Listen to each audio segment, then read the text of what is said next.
Our surrounding. तो दोस्तों हमारा मैटर्स इन आवर सराउंडिंग आपको पता होगा कि लेक्चर नंबर 3 में ही फिनिश हो गया है। तो आज के लेक्चर में हम फिर क्या करेंगे, तो आज के लेक्चर में सिर्फ हम क्वेश्चन करेंगे। ये लेक्चर सिर्फ क्वेश्चन के लिए है। इसमें हम क्या पढ़ेंगे, इसमें वो मोस्ट एक्सपेक्टेड क्वेश्चन करेंगे जो कि एग्जाम में आएगा। इसमें कैसे क्वेश्चन आते हैं इस चैप्टर से थिंकिंग बेस्ड क्वेश्चन आते हैं। मतलब अगर मटके में पानी है तो वो ठंडा कैसे हो रहा है, ये रियल लाइफ में आपने देखा है, तो इसके पीछे का रीजन क्या है वो हम जानेंगे। तो ये थ्योरेटिकल जो क्वेश्चन है आज के वीडियो में हम ये करेंगे। फिर हम दूसरा टेम्परेचर के क्वेश्चंस पे जाएंगे। टेम्परेचर के क्वेश्चंस मतलब कैसे, जैसा कि मैंने आपको पिछली वीडियो में बताया था कि टेम्परेचर की जो होती है वो 3 यूनिट्स होती है। डिग्री सेल्सियस में भी हम उसे मेजर करते हैं और फिर हम उसे किसमें, केल्विन में भी मेजर करते हैं और फ़ारेनहाइट में भी मेजर करते हैं। तो आज तो हम इसके इंटर कन्वर्जन को जानेंगे। उसमें मैंने तो आपको समझाया था, लेकिन आज हम उस टॉपिक पे क्वेश्चन करके समझेंगे और अच्छे से, ताकि एग्जाम में आए तो किसी भी प्रकार की कोई भी गलती ना हो। तो आज का लेक्चर हमारा क्या रहेगा, सिर्फ क्वेश्चंस के बेस पे रहेगा, सिर्फ क्वेश्चंस। तो ये लेक्चर वही देखिए जिसने ये चैप्टर पढ़ा है, मेरे से या फिर किसी और से पढ़ा है, तो उसे ये समझ में आएगा। अगर नहीं पढ़ा है तो अभी जाके पढ़कर आओ, उसके बाद क्वेश्चन लगाएंगे। तो क्वेश्चन करने से पहले हम ये जान लेते हैं कि ये चैप्टर का जो बेस है वो क्या क्या मांगता है। देखो, अगर आपने मैटर्स की प्रॉपर्टी पढ़ रखी है तो आप क्वेश्चन कर पाओगे। मैटर्स की प्रॉपर्टी पढ़ रखी है, मैटर्स के इंटर कन्वर्जन के बारे में पढ़ा है कि मैटर एक स्टेट से दूसरे स्टेट में कैसे जाता है, तो क्वेश्चन आप कर सकते हैं। तो ये जो चीजें हैं ना, छोटी छोटी चीजें, ये क्वेश्चन में आज यूज होगी। तो हम देखेंगे कि जो हम आसपास की चीजों को देखते हैं, जो भी काम हो रहा है उसके पीछे का रीजन क्या है। मटका पानी ठंडा करता है, ये तो सबको पता है, लेकिन रीजन क्या है, कैसे करता है वो, ये जानेंगे इस वीडियो में, तो क्वेश्चन के थ्रू। तो चलिए शुरू करते हैं अपना पहला क्वेश्चन। तो मैं क्वेश्चन की पीडीएफ लेकर आया हूं, आप देख सकते हैं। तो मैं यही से इसी में से करा देता हूं। मैंने यहाँ पे अलग निकाले हैं, कुछ आपके बुक से और कुछ बाहर एक्सटर्नल से। तो इसमें पहला क्वेश्चन आ जाता है हमारे पास, which of the following are matter, इनमें से कौन सा मैटर है या नहीं है, क्लासिफाइड करना है आपको। मैं कुछ चीजों के नाम दे देता हूं, chair, air, tree, cold drink, perfume, etcetera. तो यहां पे मैंने कुछ चीजों के नाम दिया, अब आप इसको क्लासिफाइड करें। अगर आपको पता होगा कि जो मैटर्स होते हैं वो कौन होते हैं, वो छोटे छोटे पार्टिकल्स से जो मिलकर बने होते हैं वो मैटर्स कहलाते हैं। तो इसमें से आपको क्लासिफाइड करना है कौन कौन से मैटर है या नहीं है। और इसमें एक और यहां पे दे देते हैं, थॉट्स। थॉट्स मतलब वही विचार जो आते रहते हैं आपको। तो आप इसमें से क्लासिफाइड कीजिए कि कौन मैटर है और कौन नहीं है। आपने ट्राई कर लिया होगा, तो मैं इसमें क्लासिफाइड कर देता हूं कि इसमें से आंसर में चेयर आ जाएगा, ये एक मैटर है, एयर आ जाएगा, ये भी एक मैटर है, ट्री आ जाएगा, ये भी एक मैटर है, कोल्ड ड्रिंक भी आ जाएगा, लेकिन परफ्यूम और थॉट्स नहीं आएंगे। विचार कोई मैटर थोड़ी ना, विचार क्या है, वो तो आपकी इमेजिनेशन है। तो आप उसको मतलब मैटर नहीं कह सकते ना, इमेजिनेशन का क्या, हमें कैसे पता कि वो पार्टिकल से मिलकर बनी है, तो ये हम मैटर में काउंट नहीं करेंगे। तो इसी तरह हमारा पहला क्वेश्चन हो गया, हमने आसान क्वेश्चन से शुरू किया है और धीरे धीरे हम लेवल बढ़ाएंगे। तो अब हमारा नेक्स्ट क्वेश्चन जो आ जाता है, आपको रीजन देना है, ठीक है, जो मैं इसमें स्टेटमेंट लिखूंगा, गिव रीजन। रीजन क्या लिखना है इसमें कि the smell of hot food is reaches you several meters away, but to get the smell from cold food you have to go away, to go close। तो ये question क्या कह रहा है, देखो हमें रीजन बताना है कि जो गर्म खाना होता है उसकी जो खुशबू होती है वो दूर तक चली जाती है और जो ठंडा खाना होता है उसकी नहीं जाती है। क्यों? तो इसका रीजन मैंने आपको क्लास के लेक्चर में ही बताया था, मैंने एग्जांपल दिया था जब हम क्लास ऑफ फर्स्ट चैप्टर कर रहे थे, फर्स्ट लेक्चर ले रहे थे इस चैप्टर का। तो मैंने बताया था डिफ्यूजन प्रोसेस के बारे में। डिफ्यूजन प्रोसेस क्या होता है, तो ये जो प्रोसेस हो रहा है कि गर्म खाने का दूर तक चले जाना और ठंडे खाने का नहीं, इसका रीजन है डिफ्यूजन प्रोसेस। गर्म खाने में जो देखते हो भाप है, उसके जो पार्टिकल्स होते हैं वो एयर के पार्टिकल्स क्या होते हैं, जल्दी डिफ्यूज हो जाते हैं, क्योंकि जो इनके जो भाप निकल रही है गर्म है, ठीक है। और गर्म होने से मैंने कहा था जब टेम्परेचर इंक्रीज करता है तो पार्टिकल्स के बीच में जो वाइब्रेशन होती है वो बढ़ जाती है। वाइब्रेशन बढ़ने की वजह से क्या होता है, वो एयर के पार्टिकल्स के साथ क्या होता है, मिक्स हो जाता है। और मिक्स जल्दी हो जाता है क्योंकि टेम्परेचर ज्यादा रहता है, और जल्दी मिक्स होगा तो डिफ्यूजन का प्रोसेस जो है, रेट ऑफ डिफ्यूजन प्रोसेस वो इंक्रीज हो जाएगा, और जितनी जल्दी इंक्रीज होगा कम टाइम में उतने दूर तक चला जाएगा। इसलिए जो गर्म खाना होता है उसका जो रेट ऑफ डिफ्यूजन के कारण वो दूर तक चला जाता है। और वही ठंडे खाना, ठंडा जो खाना होता है उसमें क्या होता है, रेट ऑफ डिफ्यूजन जो होता है वो बहुत स्लो होता है, इसलिए ये ज्यादा दूर तक इसकी खुशबू नहीं जा पाती। तो ये तो आंसर हो गया। अब इसे लिखेंगे कैसे, मैं ऊपर लिख देता हूं इसका आंसर, इसे मिटा देता हूं। तो इसमें क्या है, आंसर टू, दूसरे का आंसर लिखते हैं, the hot food is the hot food of vapour, ये स्टीम लिख लो, steam diffuse with air particles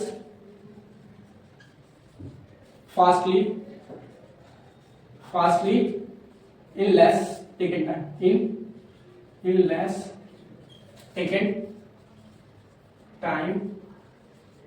time because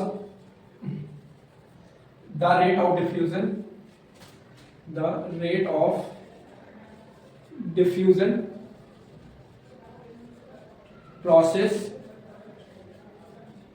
is more than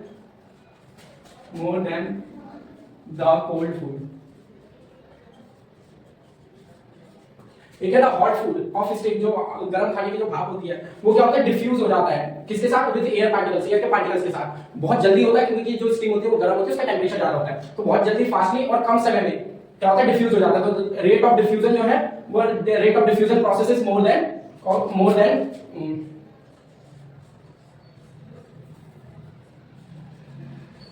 then hot food from the cold food। तो यहाँ पे the rate of diffusion process is more than in a hot water में ज्यादा होता है, और कोल्ड वाटर में rate of diffusion जो होता है वो कम होता है। तो आपको क्या करना है, मोटा मोटा समझना है कि मैं क्या बताना चाह रहा हूँ और ये प्रोसेस क्या है, ये समझना है। लिख तो आप इसे अपनी लैंग्वेज में भी सकते हो, तो अगर उसमें आपको कोई दिक्कत हो तो आप अपने से लिख लीजिए, बस मेरा काम क्या है समझाना, तो मैं समझा रहा हूँ तो आप उस पर ध्यान देना। तो ये तो हो गया हमारे दो क्वेश्चन जो कि एग्जाम में आते ही आते हैं। फिर हम बढ़ते हैं नेक्स्ट क्वेश्चन की तरफ। अब नेक्स्ट क्वेश्चन के लिए हम यहाँ पे पहले स्पेस बना लेते हैं।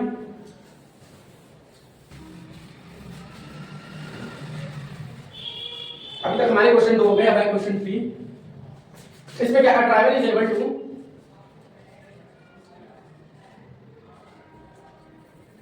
diver is able to cut through water in a swimming pool, which property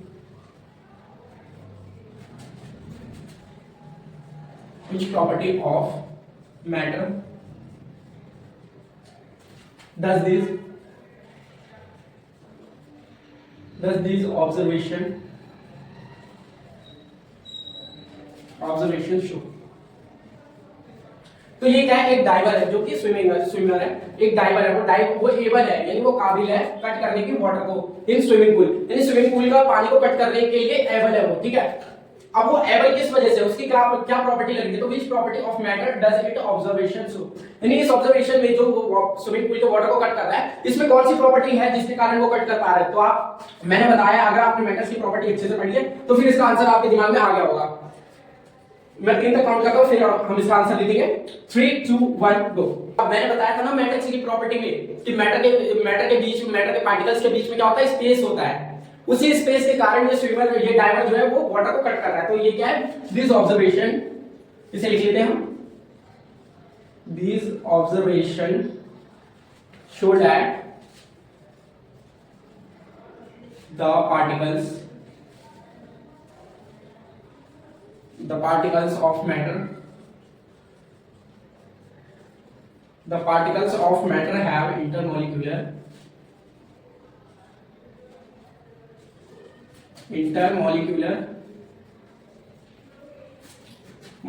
space.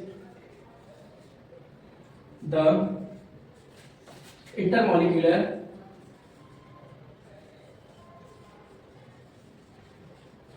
space in liquid is fair enough to let the diver pass through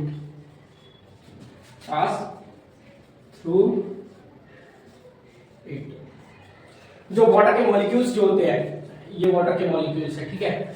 मैंने यहाँ पे मतलब बोलते पास है लेकिन उनके बीच में स्पेस होता है, मैंने यहाँ समझाने के लिए थोड़ा सा ज्यादा स्पेस ले लिया। ये वाटर के मॉलिक्यूल्स है। जब डाइवर आता है तो आपने देखा होगा कि डाइवर ने ऐसी शेप बनाई होती है, जब वो स्विमिंग पूल में जाता है तो ऐसे करके ऐसी नुकीली हाथों में नुकीली शेप बनाई रहता है। ये किस लिए? ताकि ये जो हाथ है ऐसे जाएगा, ठीक है, और ऐसे जो ये मॉलिक्यूल्स है ये इधर आ जाएगा और ये वाला जो है वो इधर आ जाएगा। तो यहाँ पे क्या हो जाएगा, वाटर जो होगा वो कट ऑफ हो जाएगा, है ना। तो वाटर के मॉलिक्यूल, और इससे क्या होता है, डाइवर जब वाटर के मॉलिक्यूल्स को जब प्रेशर करता है, मतलब साइड करता है, तो क्या होता है, पीछे से वाटर का प्रेशर लगता है और तब ये जब डाइवर जो होता है वो आगे जाता है। स्विमिंग इसीलिए कर पाते हैं वो, ठीक है। तो ये क्वेश्चन हो गया हमारा। फिर हम बढ़ते हैं अपने अगले क्वेश्चन की तरफ। ये सारे आपने देखा होगा कि क्वेश्चन ये सारे आपके थिंकिंग बेस्ड है। तो आप जितने अच्छे से सोचोगे और जितना लॉजिकल सोचोगे उतना आपको नंबर मिलेगा, उतना अच्छा आंसर लिखो। तो यहाँ पे हमारा क्वेश्चन नंबर 4 है, दैट इज, इसमें क्या है, what are the characteristics of matter. ये तो सिंपल है, what are the characteristics of matter. Matter की क्या क्या कैरेक्टरिस्टिक्स है, मैंने क्लास में बताया है, अगर आपने अटेंड की होगी तो आपको पता होगा। तो इसका आंसर जल्दी कीजिए, जल्दी सोच लिया होगा आपने अब तक, फिर मैं इसके आंसर करने जा रहा हूं। 3, 2, 1 गो। तो इसमें क्या आ जाता है, पहले particles of matter have space between them। तो जो भी मैटर्स की प्रॉपर्टी होती है ना वो सारी यहाँ पे लिखनी, कैरेक्टरिस्टिक्स बताना है, स्टेट्स ऑफ मैटर के बारे में बताना है। तो एक तो ये हो गया कि पार्टिकल्स जो होते हैं वो मैटर के, उनके बीच में स्पेस होता है, अभी हमने देख भी लिया एग्जांपल में। फिर मैंने आपको वीडियो में भी बताया था कि जब हम पानी में चीनी घोलते हैं तो वो घुल कैसे जाती है, क्योंकि जो चीनी होती है वो वाटर के मॉलिक्यूल्स के बीच में जो स्पेस होता है उसको फिल कर देती है, तो वो कंप्लीटली सॉल्युबल हो जाती है। तो ये हो गया। फिर हमारा इसमें अगला क्या था, पार्टिकल्स ऑफ मैटर। आप एग्जांपल भी लिख सकते हैं, ऐड कर दीजिए, मैं बता दे रहा हूं, फिर आप इसमें एग्जांपल मैं बोल दे रहा हूं, आप लिख लेना। The particles of matter attract each other. जो पार्टिकल्स के मैटर होते हैं, वो जो पार्टिकल होते हैं मैटर के, वो एक दूसरे के ऊपर क्या लगाता है, फोर्स ऑफ अट्रैक्शन नाम का एक फोर्स होता है, वो डेवलप करते हैं। उनके जरिए यहाँ पे अट्रैक्शन फोर्स अट्रैक्ट करते हैं ईच अदर, और ये अट्रैक्शन फोर्स को हम फोर्स ऑफ अट्रैक्शन कहते हैं, जिसमें मैंने आपको कोहेसिव और एडहेसिव फोर्सेस के बारे में बताया था, अगर आपने वीडियो देखी हो तो यहाँ पे पार्टिकल्स जो होते हैं मैटर्स के, वो अट्रैक्ट ईच अदर करते हैं। अगर आप ये मैंने बताया कि तो ये डस्टर है, ठीक है, डस्टर एक शेप में आपको दिख रहा है, ये शेप में है। ये शेप में कैसे है, क्योंकि इसके जो पार्टिकल्स होंगे वो एक दूसरे के ऊपर जो होंगे अट्रैक्शन फोर्स यानी खींच रहे होंगे। मतलब एक पार्टिकल, मतलब यहाँ पे देखिए अगर एक पार्टिकल्स है और एक पार्टिकल ये है, ठीक है, अब ये दोनों आपस में एक दूसरे पे ऐसे फोर्स लगा रहे होंगे, ये वाला पार्टिकल सीधा की तरफ फोर्स लगा रहा होगा और ये वाला पार्टिकल सीधा की तरफ फोर्स लगा रहा होगा। तो ये जो है यहाँ पे ऐसे जुड़ गए, ये दो पार्टिकल्स जो है यहाँ पे जुड़ गए, तो इसे इसमें क्या हुआ, फोर्स ऑफ अट्रैक्शन था और यहाँ पे ये दोनों अट्रैक्ट होकर चिपक गए। तो ये मतलब ये ऐसा रहता है, ठीक है, असली में नहीं चिपकते, असली में जो पार्टिकल्स होते हैं वो कभी नहीं चिपकते। यहाँ पे ये जो पार्टिकल्स है ये चाहता क्या है, ऐसा होना, ठीक है, कि ये दोनों जो है चिपक गया है ना, ऐसा होना चाहता है लेकिन होता नहीं है। यहाँ पे ये फोर्स इधर लगाएगा, ये फोर्स इधर लगाएगा ऐसा बनने के लिए, लेकिन यहाँ पे जो होता है ये बन नहीं पाते प्रॉपर। तो ये क्या होता है, एक तो अट्रैक्शन फोर्स भी डेवलप हो गई इनके बीच में, ये देखो तो स्पेस भी है, स्पेस है इनके बीच में, पार्टिकल्स के बीच में। तो यहाँ पे ये हमारे ये दो हो गया। अब हम बढ़ते हैं तीसरी प्रॉपर्टी, जो कि क्या होता है, particles of matter continuously moving. तो यहाँ पे हमने बात करी थी जो पार्टिकल्स होते हैं मैटर से बहुत छोटे होते हैं, एटम साइज के होते हैं, इतने इतने से पार्टिकल्स होते हैं। तो क्या इतने छोटे पार्टिकल्स अपनी जगह पे एक जगह वो स्टेबल तो नहीं रहेंगे, स्टैटिक तो नहीं रहेंगे, तो उसमें क्या होता है ना, कंटीन्यूअस मूविंग होते रहते हैं, तो वो ऐसे धीरे धीरे हिलते रहते हैं, ठीक है। ये जो पार्टिकल्स मैंने ये कंटेनर में है, ठीक है, तो अब ये इतने छोटे हैं कि ये स्टेबल रह ही नहीं पाते, तो ये क्या करते हैं, अपनी जगह पे ऐसे ऐसे ऑसिलेट करते रहते हैं। एक सर्कल ड्रॉ कर देता हूं अपनी जगह के, कभी इधर कभी इधर कभी ऊपर कभी नीचे, 3D डायमेंशन में क्या करते हैं, ये धीरे धीरे वाइब्रेशन करते होते हैं। तो यहाँ पे ये कॉन्स्टेंटली मूविंग कर रहे होते हैं। लेकिन अगर हम यहाँ पे टेम्परेचर बढ़ा देते हैं तो ये जो पार्टिकल्स है इसका जो वाइब्रेशन है वो क्या होता है, बढ़ जाता है। वाइब्रेशन बढ़ने की वजह से क्या होता है, मैटर का स्टेट चेंज हो जाता है ना। तो हमने बात की थी, तो ये हो गया। तो ये क्वेश्चन जो है ना ये बहुत इंपॉर्टेंट है। ये तीन जो प्रॉपर्टी बताई है, ये प्रॉपर्टी से ही आपके ज्यादातर क्वेश्चन होंगे, इनसे ही क्वेश्चन पूछा जाएगा। इनके आप एग्जांपल भी लिख सकते हैं, मैंने सबके एग्जांपल बता दिए। अब बढ़ते हैं अपने नेक्स्ट क्वेश्चन की तरफ।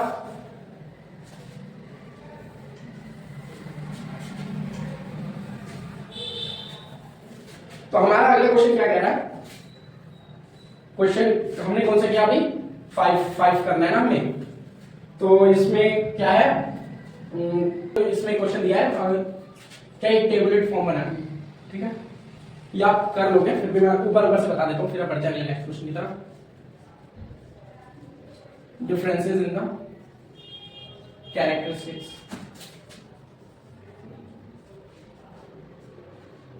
कैरेक्टरिस्टिक्स बताने हैं, characteristics of states of matter. मैंने कहा था ना ये क्वेश्चन आता है बहुत, और ये क्वेश्चन कई बार पूछा जा चुका है 3 नंबर में। स्टेट्स ऑफ मैटर, मैटर की जितनी भी स्टेट होती है ना उनकी प्रॉपर्टी लर्न कर लो, प्रॉपर्टी लर्न कर लो, बहुत फायदा होगा पेपर में। अगर पेपर में एक भी क्वेश्चन फंस गया तो इसमें ज्यादा कुछ है नहीं, सारे अगर आप तीनों ऐसे टेबल बनाओ, ये लिक्विड हो गया, ठीक है, अब देखते हैं इसमें कैसे डिफरेंस लिखेंगे, गैस, सॉलिड। अब इसमें क्या है, इनडेफिनेट शेप, इसकी कोई डेफिनेट शेप नहीं है, इसकी भी नहीं है, इनडेफिनेट शेप, इनडेफिनेट शेप, इसकी क्या डेफिनेट शेप है, बस ऐसे ही लिखना और कुछ नहीं है। इसका क्या है, फिक्स्ड वॉल्यूम, फिक्स्ड वॉल्यूम, ये क्या है, नो फिक्स्ड वॉल्यूम, इसका वॉल्यूम फिक्स्ड नहीं है, ठीक है, और इसका भी वॉल्यूम फिक्स्ड है, वॉल्यूम जो है फिक्स्ड है, ठीक है। फिर इसमें क्या होता है, ये कहता है कंप्रेस नहीं हो सकता, मतलब कंप्रेस कम होता है, compression is not much। इसमें क्या होता है, कंप्रेशन जो होता है, compression is much, compression is much. और इसमें क्या होता है, नो कंप्रेशन। सिंपल है, देखो कुछ है इसमें, एक पॉइंट याद कर लिया, ये definite shape, indefinite shape, indefinite shape, definite shape, fixed volume, no fixed volume, fixed volume. इसमें कंप्रेशन होता है लेकिन ज्यादा नहीं होता, कम होता है, और इसमें कंप्रेशन गैस में बहुत ज्यादा होता है, और सॉलिड में कंप्रेशन नहीं होता। 3 पॉइंट्स तो मैंने अभी भी बता दिए, तो ये ज्यादा है नहीं, लेकिन याद कर लोगे तो बहुत फायदा होगा पेपर में। तो ये वाला तो मैंने यहीं पे बता दिया, ठीक है। इसमें 2 क्वेश्चन पूछा गया, ये तो ए था, ठीक है। अब इसमें बी जो दूसरा क्वेश्चन पूछा गया वो क्या बोला गया, comment upon the following,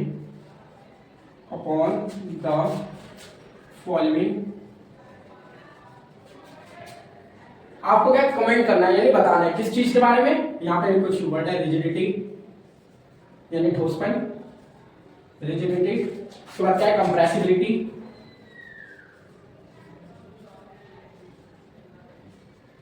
compressibility, fluidity,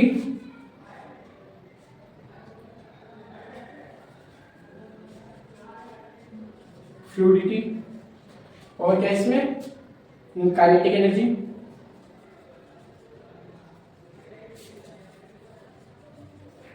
kinetic energy. तो इन सब चीजों के बारे में ना आपको बताना है, आप दो लाइन लिख लोगे तो हो जाएगा। तो ये वाला तो मैंने करवा लिया, अगर आप चाहें तो ये खुद से ट्राई कर सकते हैं, जिन्हें अभी आ रहा है मतलब क्वेश्चन देख के आपको लग रहा है कि हाँ ये मैं कर सकता हूँ, तो आप एक बार उसे लिखिए, फिर मैच करेंगे कि आपका सही है या नहीं। तो रिजिडिटी क्या होता है? रिजिडिटी में क्या होता है, इसमें ये होता है ठोस पॉइंट, ठीक है। और ठोस पॉइंट किसमें होता है ज्यादा? जिसके बीच में फोर्स ऑफ अट्रैक्शन, जो मॉलिक्यूल्स के बीच में फोर्स ऑफ अट्रैक्शन है वो ज्यादा होगा, वो क्या होगा, वो रिजिड स्टेट में आएगा, यानी सॉलिड, है ना। और उसके बाद कंप्रेसिबिलिटी क्या होता है? कंप्रेसिबिलिटी में क्या होता है कि जिसे हम कंप्रेस कर सके, कंप्रेस करके स्टेट चेंज हो जाती है ना, जैसे गैस की हो जाती है, तो वो कंप्रेसिबिलिटी। फिर फ्लूइडिटी क्या होता है? जो बहे, जो फ्लूइडिटी मतलब बहना, जो बह सकता है, जैसे लिक्विड बह सकता है, हवा बह सकती है, तो ये क्या फ्लूइडिटी में आ जाते हैं, जिनके बीच में क्या होता है, फोर्स ऑफ अट्रैक्शन जो होता है मॉलिक्यूल्स के बीच में, वो ज्यादा नहीं होता, लेकिन होता है, ज्यादा नहीं होता। फिर काइनेटिक एनर्जी क्या है? Kinetic energy is the energy which depends upon the there velocity या फिर उसके वाइब्रेशन। काइनेटिक एनर्जी क्या है? काइनेटिक एनर्जी में जब हम टेम्परेचर बढ़ाते हैं तो उसके पार्टिकल्स के बीच में वाइब्रेशन बढ़ जाता है, वाइब्रेशन बढ़ने की वजह से स्टेट चेंज हो जाता है। तो ये सारे मैंने टॉपिक्स के बारे में आपको बता दिया, आप इसे लिख लेना। तो इसी के साथ हम बढ़ते हैं अपने नेक्स्ट क्वेश्चन की तरफ। अब हमने थ्योरी तो बहुत कर ली भैया, आपने थ्योरी करा दी, न्यूमेरिकल करा, तो अब हम बढ़ते हैं अपने टेम्परेचर की तरफ, जिसमें हम न्यूमेरिकल्स करेंगे, एक यूनिट से दूसरी यूनिट तक जाएंगे, और कैसे उसका होता है तो हम देखेंगे। तो इसे मैं मिटा दे रहा हूं, ये कर लेना पूरा। तो न्यूमेरिकल्स में आ जाता है हमारे पास, कन्वर्ट करना है। क्वेश्चन 6,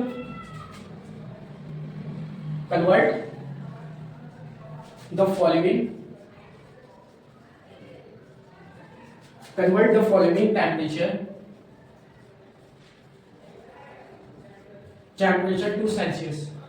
to Celsius scale, ठीक है। सेल्सियस स्केल में आपको क्या करना है? कन्वर्ट करना है। तो इसमें पहला दे रखा है आसान से 300 केल्विन। 300 केल्विन को जल्दी जल्दी बताओ डिग्री सेल्सियस में कितना होगा, देखते हैं मेरे से पहले आप कर पाते हो या नहीं। तो केल्विन में निकालने के लिए 273 प्लस में क्या था, डिग्री सेल्सियस। हमें डिग्री सेल्सियस चाहिए, तो केल्विन हमें कितना दे रखा है, 300, तो 300 यहां पे रखेंगे। फिर ये क्या है, 273 क्या है, एलएचएस में है, तो इसको जब वो आरएचएस में है 273, जब इसको एलएचएस में ले जाते हैं तो साइन चेंज हो जाता है, तो -273, और यहाँ पे क्या आ जाएगा, डिग्री सेल्सियस। तो माइनस करोगे तो कितना आ जाएगा, 7, और ये 27 डिग्री सेल्सियस। सबका आंसर यही आया, ओके गुड। फिर हमारा यहाँ पे बी ले लेते हैं, और क्या दे रखा है इसमें, 573 केल्विन। 573 केल्विन डिग्री सेल्सियस में कितना होगा, जल्दी बताओ। तो यहाँ पे क्या हो जाएगा, 573 minus 273 which is degree Celsius, है ना। तो यहाँ पे कितना, 0 0, और ये 300 डिग्री सेल्सियस मैच।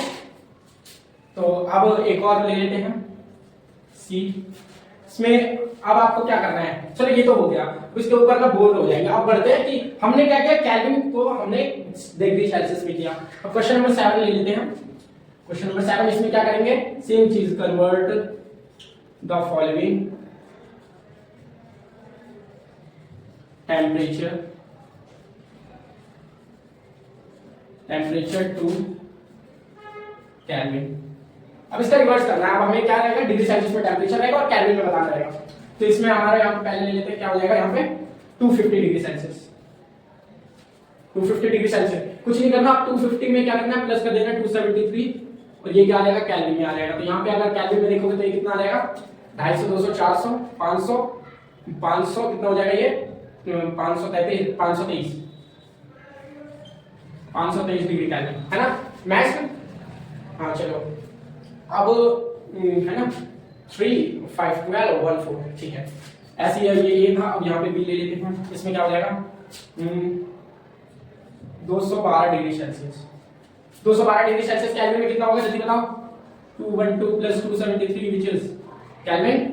तो ये कितना हो जाएगा, 3, 2, 5, 7, 8 और 4, 480 डिग्री सेल्सियस, है ना। यहाँ पे क्या, डिग्री सेल्सियस। तो ये तो हो गया। अब बढ़ते थोड़ा सा इसमें एडवांस लेवल पे चलते हैं, मतलब थोड़ा सा ज्यादा। अब आपके सिलेबस में फ़ारेनहाइट नहीं है, लेकिन मैं फिर भी उस पे क्वेश्चन करा देता हूँ, क्या पता आ जाए। तो अब हम फ़ारेनहाइट करेंगे। फ़ारेनहाइट, यहाँ पे क्वेश्चन क्या था, 7, अब ये क्या, 8। Convert the following following temperatures को किस में कन्वर्ट करना है, टू फ़ारेनहाइट। फ़ारेनहाइट में जल्दी जल्दी करेंगे, ठीक है, मैं इसे निकाल दूं। तो यहाँ पे पहले मैंने दे दिया कितना 25 डिग्री सेल्सियस। फ़ारेनहाइट का फॉर्मूला पता है ना आपको, मैंने पिछली वीडियो में बताया था, नहीं पता तो फिर से मैं यहाँ बता दे रहा हूँ। फ़ारेनहाइट जो होता है वो 9/5 इंटू डिग्री सेल्सियस प्लस में 32, ये फॉर्मूला होता है। अब इसमें डिग्री सेल्सियस में दे रखा है तो आपको क्या करना है, फ़ारेनहाइट में करना है। तो जल्दी जल्दी करेंगे, यहाँ पे भी ले लेते हैं 212 डिग्री फ़ारेनहाइट, नहीं क्या फ़ारेनहाइट में करना है ना, तो यहाँ पे ले लेते हैं हम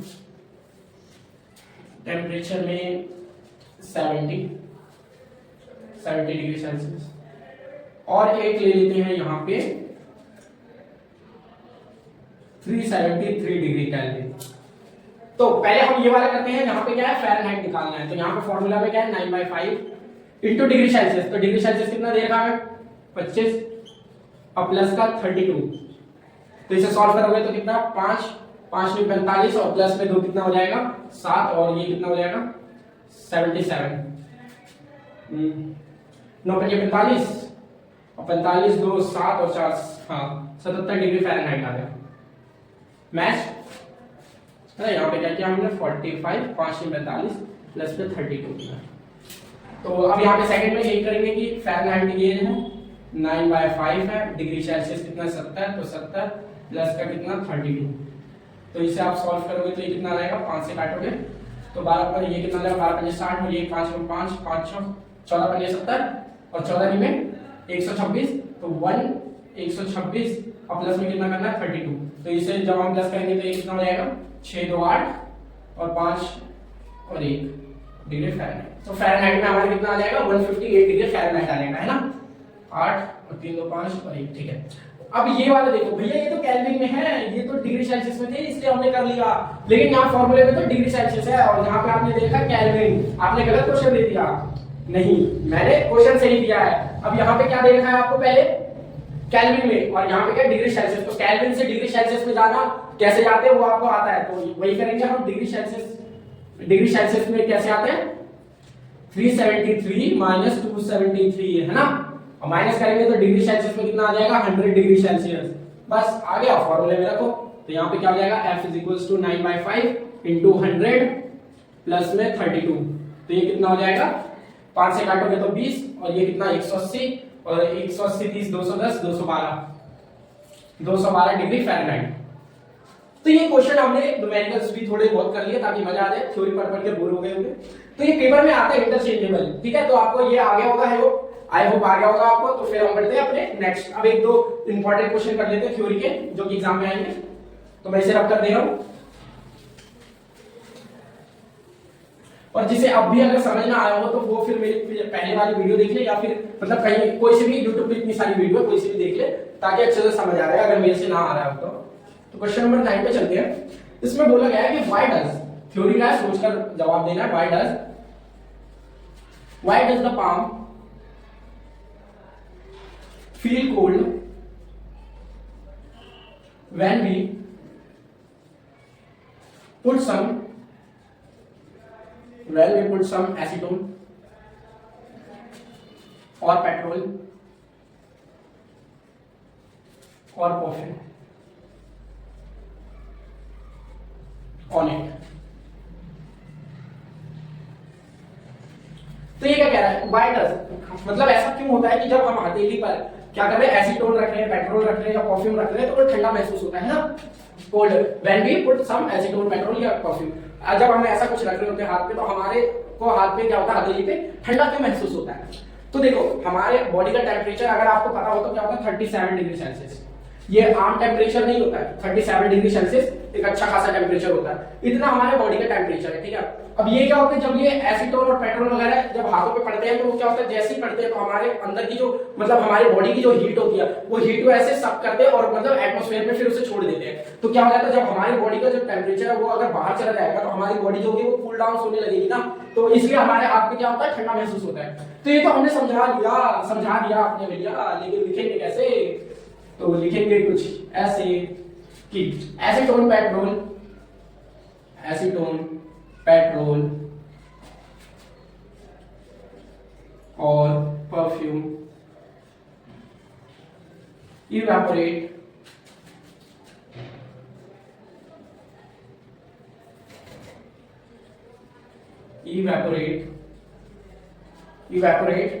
a low temperatures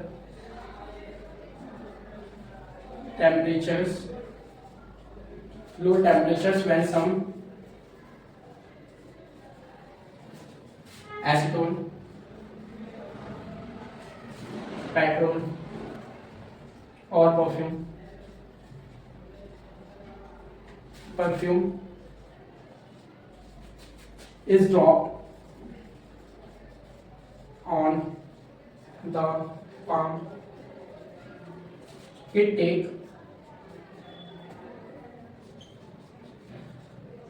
take heat from body, from palm and evaporates into the air, into the surrounding air. तो ये हो गया। तो ये जब हम कोई भी चीज डालते हैं एसीटोन पेट्रोल परफ्यूम वगैरह, तो वो क्या होता है कि हमारे हाथों का, हमारे पाम हथेली की जो हीट लेता है, ठीक है, और उसे एयर में या सराउंडिंग में क्या करता है, इवेपोरेट कर देता है, क्योंकि हमारे बॉडी का टेम्परेचर ज्यादा है और ये जो पेट्रोल परफ्यूम है इनका टेम्परेचर कम है, तो इवेपोरेशन होगा, हमारे हथेली से क्या होगा, वो हीट लेगा और एटमॉस्फेयर में छोड़ देगा, तो हमारे जो पाम का टेम्परेचर होगा वो डाउन होने लगेगा, और डाउन होगा इसलिए हमें वो ठंडा महसूस होता है। तो ये क्वेश्चन हो गया। फिर एक और लास्ट क्वेश्चन की तरफ बढ़ते हैं जो कि काफी अच्छा क्वेश्चन है। तो क्या है वो हमारा लास्ट क्वेश्चन है। आई होप आपको सेशन में मजा आ रहा होगा। अगर आपको कोई कमी लगे तो प्लीज कमेंट में बता देना, ताकि मैं अगले वीडियो में उसे अच्छे से मतलब सुधार सकूं, ठीक है। 10वां क्वेश्चन है, ये धातु क्वेश्चन है। अगर आपने अच्छे से पढ़ा होगा तो फिर आप इसका आंसर दे दोगे। और मैं पहले बता दे रहा हूं कि ये क्वेश्चन किससे रिलेटेड है, inter conversion of metal state. जिसे नहीं आता वो फिर ये क्वेश्चन नहीं कर पाएगा। तो यहाँ पे एक डायग्राम दे रखा बड़ा सा, जो कि मैं अभी बनाता हूँ। पहले क्वेश्चन लिख लेते हैं, name ABCD E and F. भैया ABCD पढ़ा रहे हो क्या? अरे नहीं, मैं ABCD नहीं पढ़ा रहा, मैं यहाँ पे क्वेश्चन करवा रहा हूँ जिसमें एक डायग्राम है, उस डायग्राम में ABCD नाम दे रखा है, और यहाँ पे हमें क्या करना है, इन्हें फिल करना है कि कौन सा प्रोसेस लगेगा। Showing changes in its state. Last question है, इसका आंसर सब देना, ठीक है। तो यहाँ पे एक सॉलिड है, सॉलिड, फिर यहां से गया, यहाँ क्या है E, फिर यहां से गया, ठीक है, गैस, फिर यहां से F, ठीक है, और फिर इसमें क्या है, तो वापस सॉलिड में गया। यहाँ पे क्या लिखा है, डिक्रीज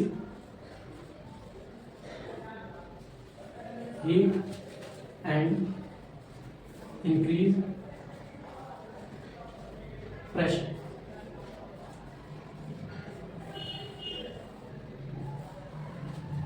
फिर यहाँ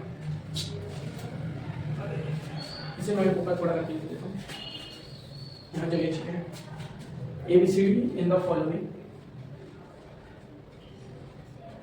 diagram shows change in its state। इसे थोड़ा और चलना है।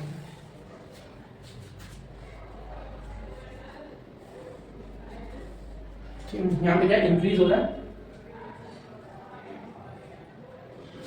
हीट एंड डिक्रीज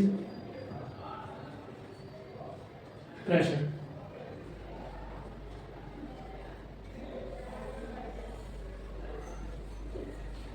तो यहाँ पे ये है,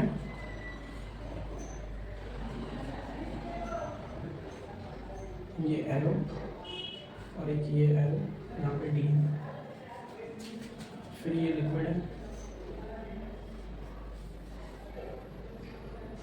बी,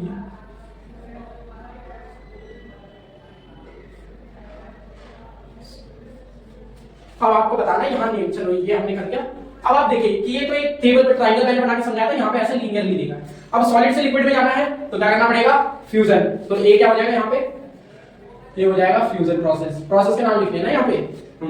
अब यहाँ लिक्विड से अगर हम यहाँ सॉलिड में जा रहे हैं तो क्या करना पड़ेगा, डी हो जाएगा फ्रीजिंग या फिर सॉलिडिफिकेशन, फ्रीजिंग। चलो, और फिर यहाँ पे लिक्विड से अगर गैस में जा रहे हैं तो वेपराइजेशन। तो यहाँ पे बी क्या हो जाएगा हमारा, वेपराइजेशन। बच्चे ये ट्रायंगल बहुत इंपॉर्टेंट है, याद होना चाहिए। और गैस से अगर लिक्विड में जा रहा है तो यहाँ पे सी हो जाएगा कंडेंसेशन,